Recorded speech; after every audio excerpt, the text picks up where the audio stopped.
Clouds are on the increase today as showers and thunderstorms develop by the evening into the overnight. Could see widespread heavy rainfall across southern Minnesota into western Wisconsin.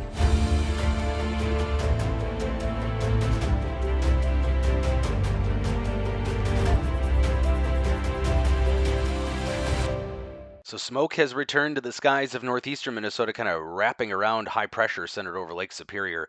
That's drawing in Canadian wildfire smoke, and it is affecting the air quality in the northeastern part of the state. There's the surface winds.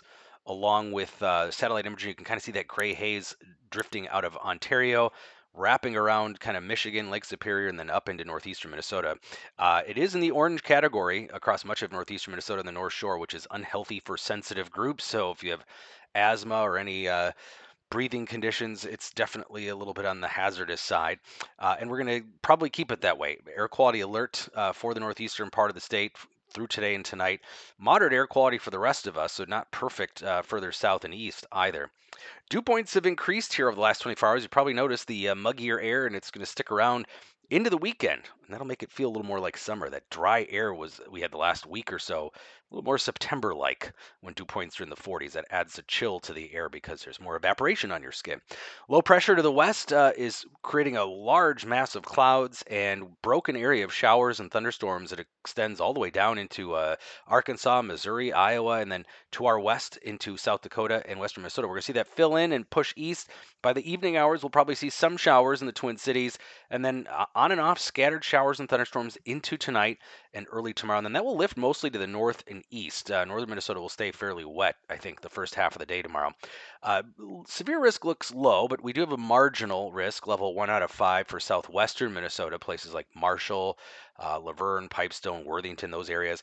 We're really lacking the key ingredients for severe weather. There is enough shear in far southern Minnesota to create maybe some severe weather. That's why there's that marginal risk there, but we are lacking instability.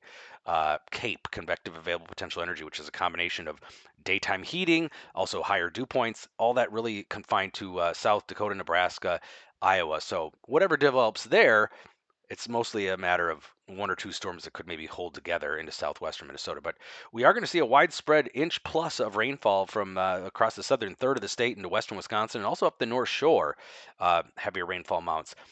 And while most of us will get between an inch or two, models are hinting at heavier pockets. So there will be some locally heavier amounts. You can see this is the NAM model kind of pointing at that narrow swath of potentially more than 3 inches of rain for some spots. So don't be surprised if we see some of that. And then instability driven pop up storms late tomorrow and then probably again late Friday as moisture kind of wraps around the system still, maybe another round of showers early Friday. But we're going to push out most of that instability and moisture, I think, for the weekend, which is looking pretty good right now. Cooler the next couple of days because of the clouds and some of those showers around, but Saturday and Sunday looking mostly dry. Should see a fair amount of sun, low 80s, slightly above normal.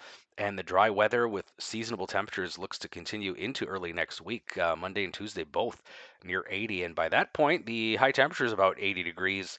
It looks like next chance of maybe some showers and thunderstorms will probably roll in here by the middle of next week.